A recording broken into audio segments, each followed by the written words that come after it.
प्रत्येकाने ऐकावी अशी एका स्त्रीची संघर्षमय कहाणी भाग 14। नमस्कार मित्रांनो, मी आहे प्रतिभा आणि प्रतिभाच ज्ञान यूट्यूब चॅनलमध्ये आपल्या सर्वांचं स्वागत आहे।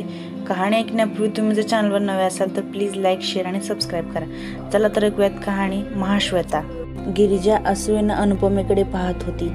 आता लक्ष्मी निवासची खरीखुरी मालकीण घरात येईल, आपल्याशी स्पर्धा करणारी, आनंदला आपल्या बाजूने खेचून घेणारी, हे सर्व थांबवणं अशक्य आहे।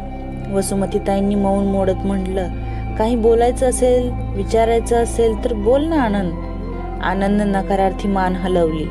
अनु, तुला काही विचारायचं असेल तर विचार, काहीतरीच तुझं बोलणं वसू। अनुपमा काय बोलणार? तिनं आपल्या मनातलं बोलणं कधीच त्याला ऐकवलंय, बघ तिच्या चेहऱ्यावर ते स्पष्टच दिसतंय। राधक्कांनीच विषय संपवला। आमची माणसं बरीच असतील, लग्न याच गावात होऊ द्या, तुम्ही हवी तितकी माणसं लग्नाला या, पण लग्नाचा खर्च आम्ही करू। आईचं उदार हृदय पाहून आनंद खुश झाला, त्याचा आईविषयीचा आदर आणखी वाढला। अनुपमाही कृतज्ञतेनं मान वर करून राधक्कांकडे पाहू लागली। मास्तर आपल्या योग्यतेप्रमाणे थाटानं लग्न करून देणार नाहीत, त्यांना हे शक्य नाही हे स्पष्ट दिसत होतं। पाहुणे कुठल्याही दृष्टीने आपल्याला साजेसे नाहीत, पण स्वतःचा आब राखण्याचा हा एवढाच मार्ग त्यांच्या समोर होता। आनंद आणि अनुपमाचा विवाह अत्यंत थाटामाटात पार पडला। अनुपमाच्या माहेरची केवळ 20 माणसं लग्नाला आली होती।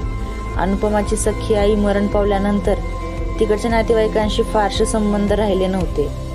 कुठंतरी लांब राहणारा एक मामा लग्नाच्या वेळी अक्षता टाकण्यापुरता येऊन गेला, तेवढंच। सावत्र बहिणींच्या लग्नाचा थाट तोही तिच्या सासरच्या माणसांनी केलेला बघून वसुधा आणि नंदा चकित झाल्या होत्या। सावकांचा चेहरा तर पार उतरून गेला होता। श्यामण्णांच्या चेहऱ्यावर लाचार भाव ओसंडत होते। राधक्कांना देवापेक्षाही वरचं स्थान कल्पून त्यांचं गुणगान करण्यात ते अजिबात थकत नव्हते। लग्नाच्या आदल्या दिवसापासून सुमन मैत्रिणीच्या लग्नाला हजर होती। अनुपमाचा चेहरा प्रसन्न दिसत होता, तरी तिच्या हृदयाची धडधड सगळ्या गावाला ऐकू येईल अशी तिला भीती वाटत होती। अनु, तू आनंदशी बोललीस की नाही?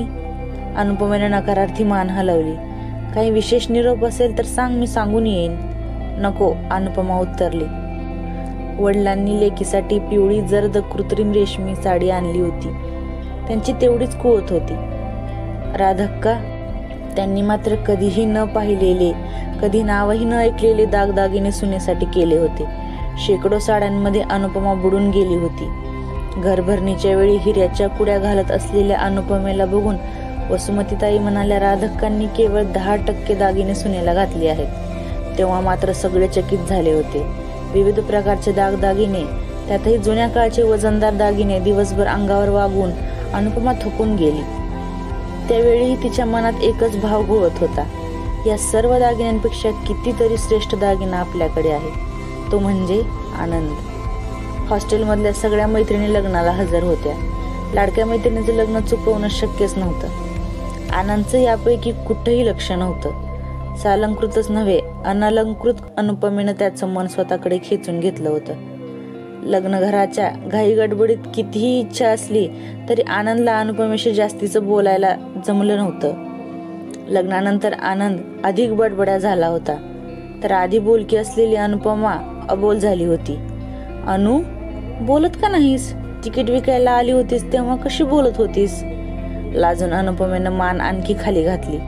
सिंड्रेलाच्या गोष्टीप्रमाणे आनंद आणि अनुपमाचं लग्न पार पडलं। एखाद्या सिनेमात घडाव्यात तशा वेगानं घटना घडून गेल्या।